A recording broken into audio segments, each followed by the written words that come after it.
Adjusting Guesty's accounting feature to match your needs perfectly starts with choosing the accounting method best suited for you. To do that, start by logging in to your Guesty account, choose the accounting mode, then Setup, and then click Accounting Method and Edit.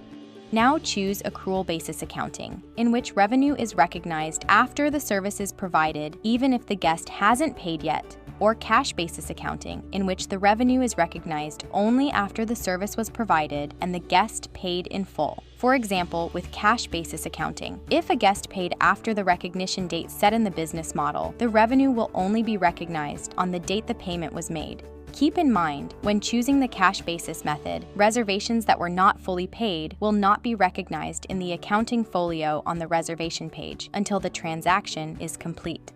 In addition, over on the posting journal, you can see the method by which each entry was recorded in this column. Next, you can choose to block transactions to owners if there are no sufficient funds in the trust account on the day of the payout. Enabling this will block the option to charge per month and per quarter for a recurring owner charge in the business model, as well as the recognition of any recurring owner expense when the charge for the expense toggle is activated, and the option to add a manual transaction that involves a share or a payment to an owner.